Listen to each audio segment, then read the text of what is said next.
Delhi airport पर हम लोग आ चुके हैं। सबसे पहले तो यहाँ पे क्यू लगी है जिसमें हमें सेल्फ रिपोर्टिंग फॉर्म सबमिट करना है। वो हमें फ़्लाइट पर ही दे दिया गया था। तो ऑफिशियल्स खड़े हैं, वो जो सेल्फ रिपोर्टिंग फॉर्म उन्हें देता जा रहा है उनको आगे जाने दे रहे हैं।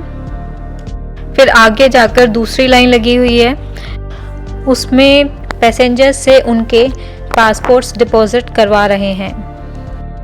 नेक्स्ट लाइन है RT-PCR टेस्ट कराने की। हमने पहले से स्लॉट की बुकिंग ली थी बट उसका कोई फ़ायदा नहीं हुआ, फिर भी लाइन में ही लगना पड़ा।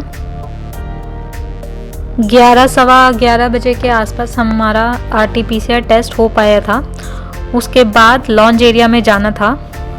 RT-PCR टेस्ट के 800 रुपीज़ और लॉन्च एरिया के 2600 रुपीज़ ले रहे थे। ये है लॉन्च एरिया एयरपोर्ट का, जहाँ पर बैठ के वेट करना है रिपोर्ट आने तक का। लॉन्च एरिया में चाय, कॉफ़ी और खाना दे रहे थे क्योंकि वो लॉन्च एरिया के चार्जेस में ही इंक्लूडेड था। शुक्र है चाय अच्छी है तो पी जा रही है, कुछ गर्म पीने को मिल रहा है। खाने का बॉक्स भी मिल गया। मैंने वेज बॉक्स लिया है, उसमें एक ये नाचोस का पैकेट है, एक चावल और सब्जी का डब्बा है, ये गरम था, और ये एक सैंडविच है, इसमें भी कुछ पनीर की फिलिंग लग रही है, एक ब्राउनी, एप्पल जूस, ये एक रोल है जिसमें कि पनीर की स्टफिंग हो रही थी, ये कुछ पफ है, उसमें कुछ थोड़ा मसाला भरा हुआ है। 3 बज गए हैं और अब कोविड टेस्ट के रिजल्ट्स भी आ गए हैं।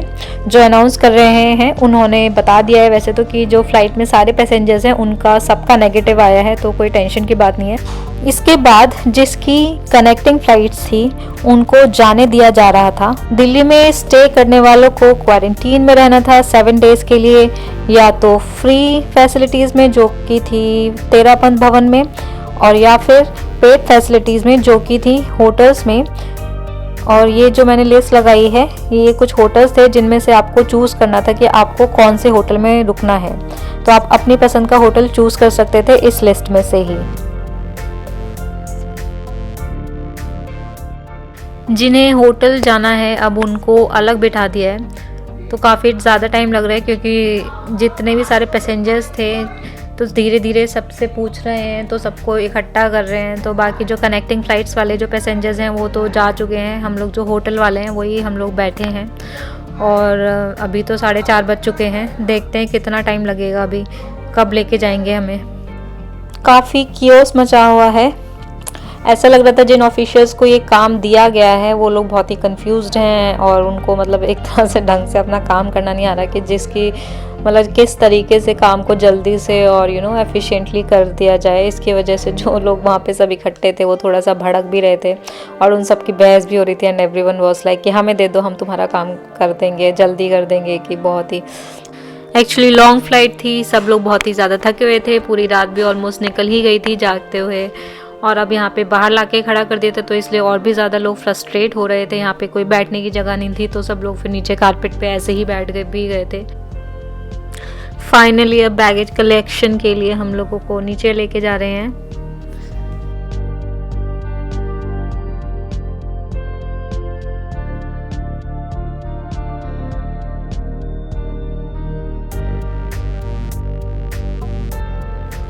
फाइनली बैगेज भी कलेक्ट कर लिया है हम लोगों ने।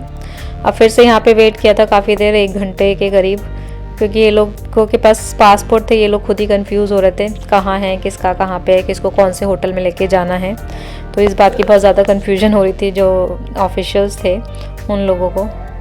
फाइनली ये DTC बस आई है, अब ये सारे पैसेंजर्स को लेके जा रही है जिसको जौन से होटल में जाना है। अब ये हमें ड्रॉप करेगी। फाइनली होटल में चेक इन हम लोगों ने 7 बजे किया है।